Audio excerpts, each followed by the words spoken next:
sesungguhnya orang-orang kafaru yang mengkufuri mereka. Innal ladina, sesungguhnya orang-orang kafaru yang kufur mereka. Iku lan tuhnia, tidak bisa menolak anhum, dari mereka orang-orang kafir, opo amwaluhum, beberapa harta mereka. Wala, dan juga tidak bisa menolak sopo auladuhum, beberapa anak mereka. Tidak bisa menolak minallahi, dari siksa Allah, syai'an, pada sesuatu sedikit pun. Di sesungguhnya hartanya orang kafir dan anak-anaknya orang kafir sedikit pun tidak akan bisa menolak siksa Allah yang akan menimpa diri mereka. Artinya, walaupun orang kafir itu di dunia anaknya banyak, hartanya banyak, yang menurut mereka nanti di hadapan Allah bisa mereka gunakan untuk mengurangi atau untuk menebus siksaan Allah yang akan menimpa dirinya, maka di sini dijelaskan oleh Allah bahwa harta maupun anaknya orang kafir sedikit pun tidak bisa digunakan untuk nebusi siksa Allah. Tidak bisa digunakan untuk menolak siksaan Allah yang akan menimpa diri mereka. Apalagi yang gak kaya, yang gak punya anak. Wa ulaika, dan mereka orang-orang kafir, ikuhum, mereka orang kafir, iku waqudun nar, penyalanya neraka. Dan orang-orang kafir itu adalah penyalanya neraka. Artinya, sebelum dimasuki orang kafir, keadaan neraka itu sudah berkobar-kobar, sudah menyala.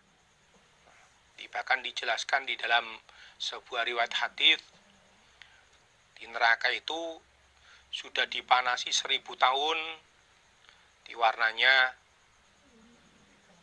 merah. Kemudian 1000 tahun warnanya putih, 1000 tahun lagi warnanya hitam.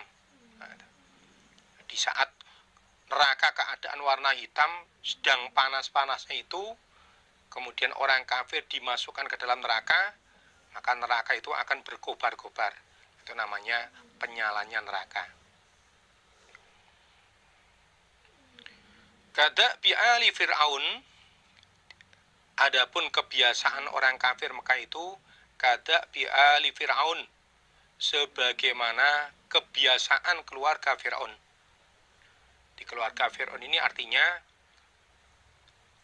Fir'aun dan kerabat-kerabatnya yang kafir, dan keluarga-keluarganya dan pasukannya yang kafir.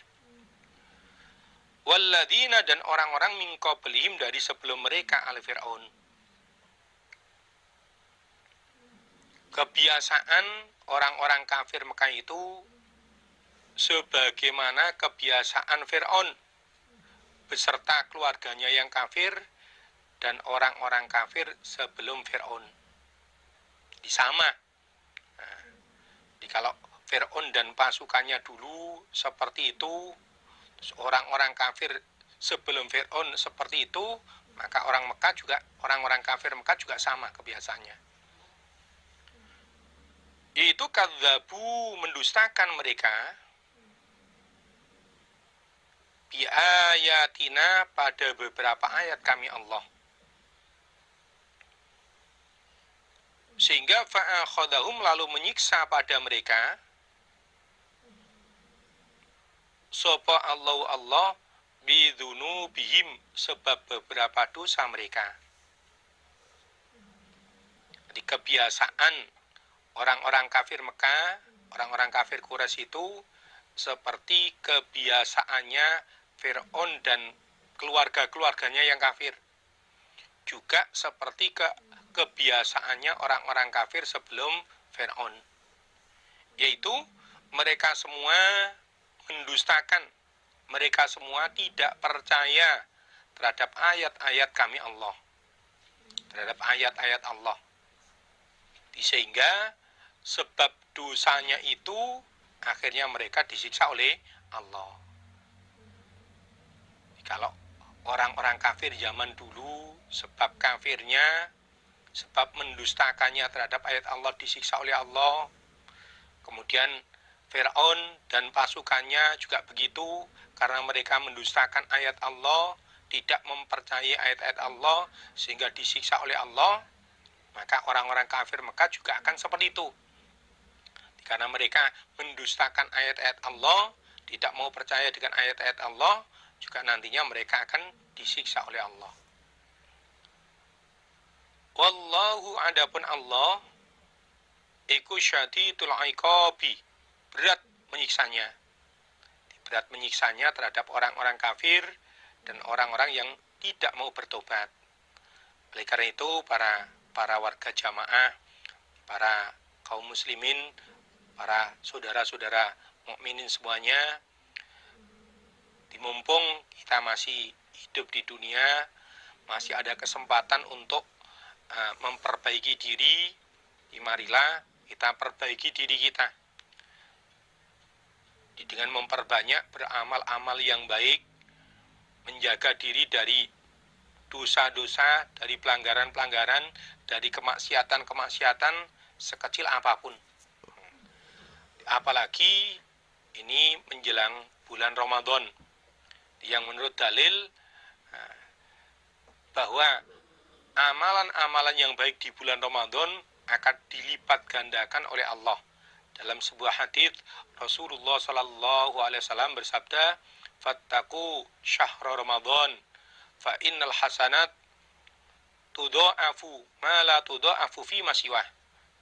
Dikata Nabi, berhati-hatilah di pada bulan Ramadan. Sesungguhnya kebaikan-kebaikan di bulan Ramadan itu akan dilipatkan pada apa yang tidak dilipatkan di luar bulan Ramadan.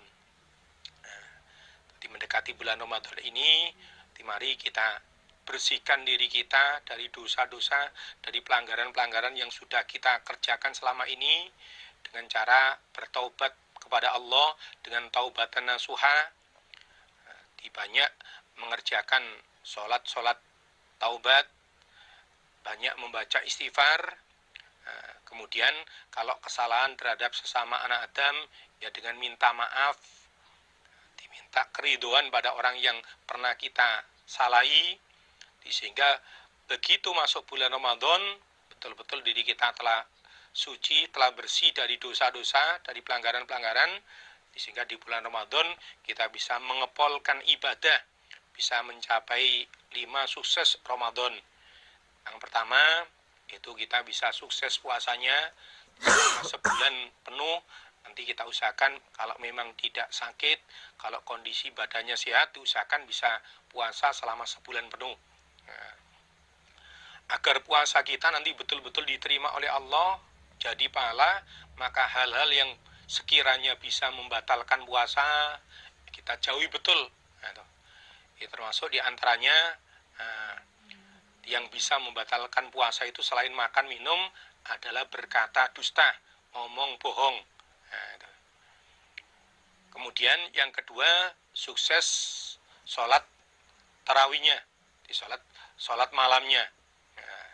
Kita usahakan meskipun di keadaan kita saat ini sedang ada cobaan virus corona COVID-19 ini, sehingga dari pemerintah kita dianjurkan untuk berdiam diri di rumah. Namun hal itu jangan sampai membuat kita lalai lupa terhadap ibadah. Meskipun di rumah tetap dipolkan ibadahnya. Nanti ketika bulan Ramadan, di sholat tarawihnya, sholat lailnya, tetap diusahakan bisa dikerjakan secara rutin. Yang kedua. Lalu yang ketiga, sukses Ramadan yaitu sukses membaca Al-Quran. Sebagaimana yang dikerjakan Rasulullah Shallallahu Alaihi Wasallam dan para sahabat. Di Nabi sendiri, kalau di luar bulan Ramadan, biasanya dengan malaikat Jibril Di dalam satu bulan itu hanya khatam sekali membaca Al-Quran. Untuk bulan Ramadan bisa lebih dari satu kali. Nah, maka diusahakan bagi kita kaum muslimin yang lancar membaca Al-Quran, diusahakan dalam bulan Ramadan nanti minimal dalam satu bulan bisa menghatamkan bacaan Al-Quran satu kali. Ini sukses yang ketiga, sukses bacaan Al-Qurannya. Lalu yang keempat, di dalam bulan Ramadan ada satu malam yang yang pahalanya, nilai ibadah, pahala ibadah di dalamnya itu lebih baik daripada 1000 bulan, yaitu Lailatul Qadar. Nanti maka sukses Ramadan yang keempat adalah sukses menggapai Lailatul Qadar. Karena Lailatul Qadar itu adanya di 10 malam yang akhir di bulan Ramadan. Adapun tepatnya malam apa kita juga nggak tahu, karena Nabi pernah memberitahukan tepatnya malam apa, namun karena suatu hal pada waktu itu ada sahabat yang sedang gaduh rame sehingga akhirnya terlupakan. Nah, maka Nabi sudah menginstruksikan taharrau Lailatul Qadar fil asril awakhir min Ramadan. Bersungguh-sungguhlah mencari Lailatul Qadar di dalam 10 malam yang akhir di bulan Ramadan. Jadi artinya mulai malam 21 sampai malam terakhir kita manfaatkan untuk i'tikaf, untuk lembur, ngepolkan ibadah, mencari Lailatul Qadar. Nah, kemudian sukses yang kelima itu sukses zakat fitrahnya. Di puasa yang kita kerjakan selama 1 bulan penuh bulan Ramadan itu masih menggantung, belum diterima oleh Allah, belum diberi pahala, sehingga kita melaksanakan zakat fitrah. Maka mulai dari sekarang mungkin perlu dipersiapkan untuk membayar zakat fitrah itu. Zakat fitrahnya nanti tetap dibayarnya nanti di bulan Ramadan, bukan sekarang, tapi dari sekarang kita persiapan, apalagi dalam kondisi situasi yang seperti sekarang ini. Di banyak saudara-saudara kita yang tadinya punya penghasilan, punya pekerjaan, karena adanya wabah COVID-19 ini sehingga tidak bisa bekerja lagi. Maka meskipun begitu, kita usahakan dari sekarang dipersiapkan untuk persiapan zakat fitrah itu, sehingga selesai Ramadan betul-betul kita bisa mencapai 5 sukses Ramadan, dan di akhir Ramadan setelah selesai bulan Ramadan kita betul-betul bisa mencapai seperti apa yang disabdakan Rasulullah sallallahu alaihi wasallam, man shoma ramadhana imanan wa ihtisaban ghufira lahu ma taqaddama min dambi wa man qamahu imanan wa ihtisaban ghufira lahu ma taqaddama min dambi. Itu barang siapa yang puasa di bulan Ramadan karena iman, membenarkan bahwa puasa Ramadan itu perintah Allah, wa ihtisaban, dan diniati mencari pahala, ghufira lahu ma taqaddama min dambi, maka dosa-dosa yang telah lewat akan diampuni oleh Allah.